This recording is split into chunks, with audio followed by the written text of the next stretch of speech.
Hello বন্ধুরা, কেমন আছেন সবাই? বন্ধুরা, আজকে মজাদার একটা রান্না নিয়ে আসলাম। এখানে লাউ, আলু, মিষ্টি কুমড়া কুচাই নিলাম। এদিকে কড়াইতে অল্প সরিষার তেল দিয়ে তার মধ্যে আমি পেঁয়াজ কোচানো দিয়ে দিলাম। এর পেঁয়াজগুলো একটু ভেজে নিয়ে সবজিগুলো দিয়ে দিয়ে দিলাম পরিমাণ মতো লবণ হলুদ। এগুলো দিয়ে লবণ হলুদ দিয়ে একটু ভেজে নিব।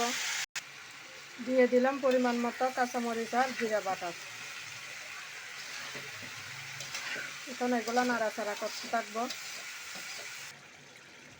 বন্ধুরা, আমার সবজিটা অনেকটা সিদ্ধ হয়ে গেল। আমি এখানে কয়েকটা ডিম ফাটাই রাখলাম। এই ডিমগুলো সবজির ভিতর দিয়ে দিব। বন্ধুরা, আমার রান্নাটা হয়ে গেল। যেসব বাচ্চারা ডিম খেতে চায় না বা সবজি খেতে চায় না, এভাবে রান্না করে দিলে খেতে খুবই ভালো লাগে। বাচ্চারাও খেয়ে ফেলবে। এটা রুটি দিয়ে বা ভাত দিয়ে খেতে খুবই ভালো লাগে। রুটি দিয়ে বিশেষ করে খেতে ভালো লাগে। আমি এখন এর উপর একটু গরম মশলা ছিটিয়ে দিব।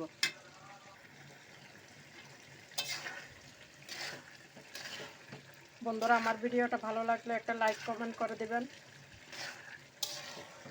একটা শেয়ার করে দিবেন। আপনারাও রান্না করে খেয়ে থাকলে আমাকে কমেন্ট করে জানাবেন। আর না খেলে একটু রান্না করে খেয়ে দেখবেন। সবজিটা কিন্তু খেতে খুবই ভালো লাগে। নমস্কার বন্ধুরা।